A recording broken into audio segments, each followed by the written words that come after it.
ನಟ ದರ್ಶನ್ ಪರಪ್ಪನ ಅಗ್ರಹಾರದಲ್ಲಿದ್ದಾರೆ. ಮನೆ ಊಟ ಬೇಕು, ಜೈಲೂಟ ಸಾಕು ಅಂತ ಹೇಳಿ ಮನವಿಯನ್ನ ಮಾಡುವಂತ ನಿಟ್ಟಿನಲ್ಲಿಯೂ ಕೂಡ ದರ್ಶನ್ ಎಲ್ಲೋ ಎಡವಟ್ಟು ಮಾಡಿದ್ದಾರೆ. ದರ್ಶನ್ ಸಲ್ಲಿಕೆ ಮಾಡಿರುವಂತ ಹೆಲ್ತ್ ರಿಪೋರ್ಟ್ ಏನಿದೆ ಅದು ಹಳೆಯದ್ದು ಅಂತ ಈಗ ಗೊತ್ತಾಗ್ತಾ ಇದೆ. 2 ವರ್ಷದ ಹಿಂದಿನ ಹೆಲ್ತ್ ರಿಪೋರ್ಟ್ ಅನ್ನು ಸಲ್ಲಿಕೆ ಮಾಡಿದ್ರಾ ಎನ್ನುವ ಅನುಮಾನ ಈಗ ಸೃಷ್ಟಿಯಾಗ್ತಾ ಇದೆ.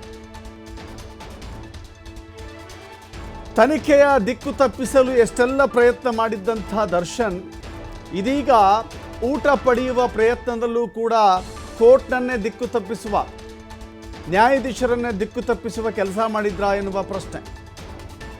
ಅದಕ್ಕೆ ಕಾರಣ ಏನು ಅಂತ ಹೇಳಿದ್ರೆ, ತಮಗೆ ಜೈಲು ಊಟ ಒಗ್ಗುತ್ತಾ ಇಲ್ಲ, ಜೈಲಿನಲ್ಲಿ ಕೊಡ್ತಾ ಇರುವಂಥ ಊಟ ನನ್ನ ಆರೋಗ್ಯಕ್ಕೆ ಸರಿ ಹೊಂದ್ತಾ ಇಲ್ಲ ಅಂತ ಹೇಳ್ತಾ ಇದ್ರು. ಅದಕ್ಕೆ ಪೂರಕವಾದಂಥ ದಾಖಲೆಗಳನ್ನು, ಆರೋಗ್ಯ ಸಂಬಂಧಿಸಿದಂಥ ವರದಿಗಳನ್ನು, ರಿಪೋರ್ಟ್ಗಳನ್ನು ಕೊಡಬೇಕಿತ್ತು.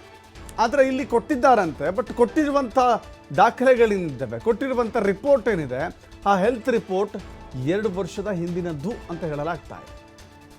2 ವರ್ಷದ ಹಿಂದಿನದ್ದು ಈಗ ಹೆಂಗೆ ಅಪ್ಲಿಕೇಬಲ್ ಆಗುತ್ತೆ? ಯಾವಾಗಲೂ ವಾಂತಿ ಭೇದಿ ಕಾಣಿಸ್ಕೊಂಡ್ರೆ ಅದು ಜೈಲಿನ ಊಟಕ್ಕೆ ಅಂತ ಅಂದುಕೊಳ್ಬೇಕಾ? 2 ವರ್ಷದ ಹಿಂದಿನ ಹೆಲ್ತ್ ರಿಪೋರ್ಟ್ ಸಲ್ಲಿಕೆ ಮಾಡುವಂಥ ಆ ಐಡಿಯಾ ಕೊಟ್ಟಿದ್ದ್ಯಾರು?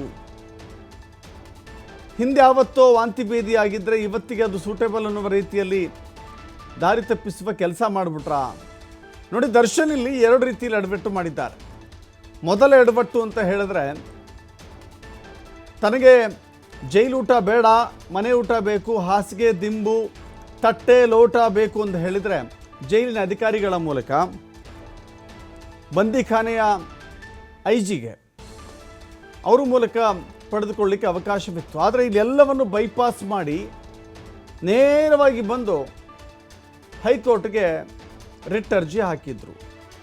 ಆದರೆ ಹೈಕೋರ್ಟ್ನಲ್ಲಿ ಅದನ್ನು ಪುರಸ್ಕಾರ ಮಾಡಲಿಕ್ಕೆ ಆಗಲಿಲ್ಲ, ತಿರಸ್ಕೃತಗೊಳ್ತು. ಮಾತ್ರವಲ್ಲ, ಒಂದು ಸೂಚನೆ ಕೊಟ್ಟರು ಹೈಕೋರ್ಟ್ನವರು, ದರ್ಶನ್ ನಿಮಗೆ ಬೇಕಿದ್ದರೆ ನೀವು 2 ಮಾರ್ಗದಲ್ಲಿ ಪಡಿಬೋದಾಗಿತ್ತು. ಅಲ್ಲಿ IGP ಮೂಲಕ ಹೋಗಿ ಅದನ್ನು ಪಡಿಬೋದಾಗಿತ್ತು, ಅಥವಾ ಕೋರ್ಟ್ ಮೂಲಕವೇ ಪಡೆದುಕೊಳ್ಬೇಕು ಅಂತ ಹೇಳಿದ್ರೆ ನಮ್ಮ ಕೋರ್ಟಿಗೆ ಬರಬೇಡಿ, ಮ್ಯಾಜಿಸ್ಟ್ರೇಟ್ ಕೋರ್ಟಿಗೆ ಹೋಗಿ ಅಂತ ಹೇಳಿ ದರ್ಶನ್ಗೆ ಒಂದು ಸಲಹೆ ರೂಪದ ಸೂಚನೆಯನ್ನು ಕೊಟ್ಟಿತ್ತು. ಆದರೆ ಇದೀಗ ಮ್ಯಾಜಿಸ್ಟ್ರೇಟ್ ಕೋರ್ಟಿಗೆ ಸಲ್ಲಿಕೆ ಮಾಡಿರುವಂಥ ರಿಟ್ ಅರ್ಜಿಯಲ್ಲೂ ಕೂಡ ಎಲ್ಲೋ ಎಡವಟ್ಟು ಮಾಡಿದ್ದಾರೆ ಅನ್ನೋದು ಗೊತ್ತಾಗ್ತಾ ಇದೆ.